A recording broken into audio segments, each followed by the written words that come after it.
So today we're gonna go on the highway. All right. There's some things I need to talk to you guys about when we go on the highway. First of all, 50% of all crashes that happen on the highway result in death. So that's not what? Okay, it's not a good thing. It's not in your favor to get into a crash on the highway. I mean, it's common sense. So I want to talk about a few things today on the way to where we're going, Farmington, about some things that can keep you alive if certain instances occur when you're on the highway driving. Okay. First of all, what you want to do is you want to establish your visual orderly search pattern, and you want to be looking up and out, down the road as far as you can see, and you want to be scanning left to right, right to left. Okay. You want to be looking at all vehicles that are coming at you, and you want to understand that every vehicle that comes at you can pose you a threat, can pose a problem to you as a driver. Okay. So there's some certain things you want to practice when you're driving down the road. First of all, you don't want to get fixated on an object off to the left or the right. You don't want to be looking at the car lots or the lit signs and things like that. So what you want to do is you want to, use the 1 second rule if you take your eyes off the road for anything. 1 second. So if you want to look at a sign, you take your eye off the road for 1 second.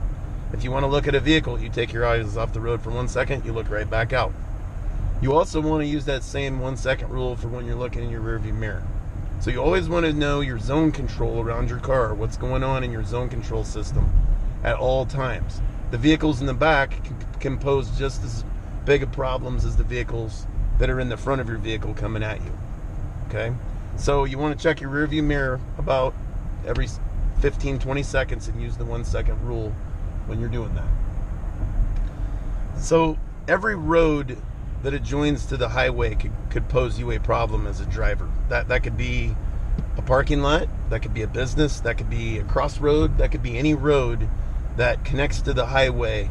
When you see a vehicle that's on one of those roads or parking lot, entrances coming out onto the highway, you want to be able to predict what could happen if that person pulls out in front of you. And then you're going to make a decision, and then you're going to execute the decision. Okay, so all that has to happen very quickly. That's the IPTI process that you're using on the highway. So always be aware of the roads that adjoin to the highway, and always know that they pose you guys a threat as drivers. Okay? Pay attention to your pavement markings. Your yellow broken means that you have 2 lanes of traffic traveling in opposite directions. Your white is the shoulder. I'll talk more about that later. And we have a yellow warning sign off to the right here, which was a what? What kind of warning sign? Crossroad. Okay, so here's your crossroad. You always want to be very, very cautious when you go by a crossroad, because they're the number one most important hazard that you pay attention to when you're on the highway, especially if there's vehicles coming down the crossroad. You want to predict when they're going to cross your path. And if it's going to be at the same time you go by the crossroad, you want to act accordingly and get ready to hit the brakes if they run the stop sign. So there's 2 types of really bad situations that highway drivers can face. One of them is a head-on collision coming towards you. The other is a head-on collision that's caused from the vehicle passing you from behind. If you had to guess, which one is worse? What's a worse scenario for you as a driver? Okay, you said the one coming straight at you, and you said the one coming from behind. Which one do you think's right? Which one is less manageable for you, Olivia? The car passing you, or the car that's going to be coming at you in the lane that's passing the car that's over here? Which one's more... What'd you say? Yes, the one that's coming at you, okay? So let's say somebody decides to pass this truck right here that's coming. And imagine a car in your lane coming at you. That's way more of a less manageable situation than if you have a vehicle that decides to pass you from behind. So what are you supposed to do if somebody's coming at you in your lane and they don't have enough room? Good, exactly. So that's a good answer. So he said pull to the shoulder. Is there anything else that you can think of that you should do in that situation as a driver? He said slow down and pull off the shoulder of the road. Is there anything else you think? What do you think, Bo? Anything else? No, I can't think of really anything else. You're exactly correct in my opinion. The only other thing I would add is that it's going to be a different situation depending on your speed, what it's going to be like when you pull off to the shoulder of the road. Would you agree to that? Yeah. Okay, so you want to be, what do you want to be before you get off the shoulder of the road? What's your goal? Slow down. As what? Slow down as much as possible. Good answer. So you want to slow down as much as you possibly can before you get off the shoulder of the road. And then, hopefully, you can get your car slowed down off the shoulder of the road to where you don't end up in the ditch. That's a serious situation. Now, the other situation is the vehicle passing you from behind. That's a little more manageable. So if you look in your rearview mirror and you know that that person's riding your bumper, you're going to assume they're going to what? What do you think? You're going to assume they're going to pass. Good. So if they decide to pass and they don't leave you enough time, or they don't leave themselves enough time, let me rephrase that. What is one thing you should do as a driver? Instantly. Good answer. Slow down. So you slow down and let them get around. Nice little rhyme there. Slow down, let them get around. Okay? Those are two situations that I hope you guys are never faced with. But unfortunately, as drivers, you will be faced with those sooner or later. And how you react can save your life. So those are some defense mechanisms that I gave you that I hope you guys can remember when you get your licenses. Yeah, especially with the highway going from Canton to Peoria. Yeah, that's a dangerous one. Yeah, because I live part-time in Peoria. Like, I go to Peoria every other day to see my dad. You go down by Banner?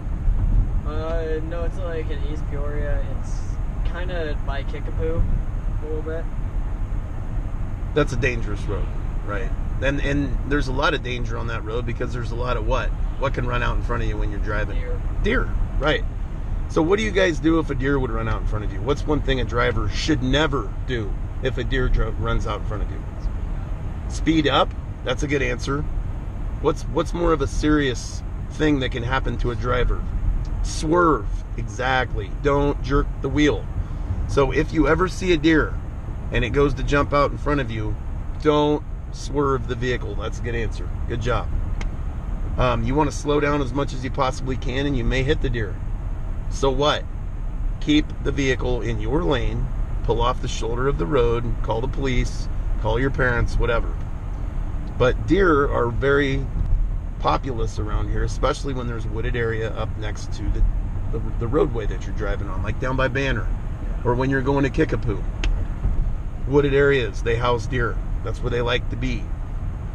So, the other couple things I want to talk to you guys about, if you drive off the shoulder of the road's the white, right? The white paint. Sometimes the shoulder of the road is more forgiving. Sometimes it's less forgiving, like it is right now. It's not very wide. So if you do run off the side of the road, it kind of is like when a deer runs out in front of you. If you run off the side of the road, you don't want to what? You don't want to jerk the car back on the road. Good answer. You kind of just want to like ease it back on the road. Like, after it what? When do you want to bring the car back on the road? After it what? Do you remember, Olivia? You want to slow down, right. And how do you slow down when you drive off the side of the road? You let off the accelerator. just coast. Exactly. Don't hit the brakes. Don't jerk the car back on the road. Okay? So that's another thing that can happen to you as a driver. You're doing a great job, by the way. You're doing a great job. You got nice speed. You are not crossing the center line or the shoulder. You know, you're not getting close to the shoulder of the road. You're doing a great job. Okay? Keep it up. A couple other things. Never use your cell phones. Never use your cell phones when you're on the highway, especially.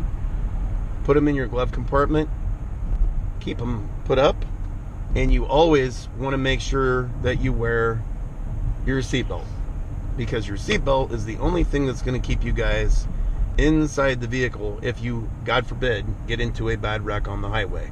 You do not want to leave the vehicle. So the seatbelt is really your only defense mechanism to keep you inside the vehicle if a crash occurs.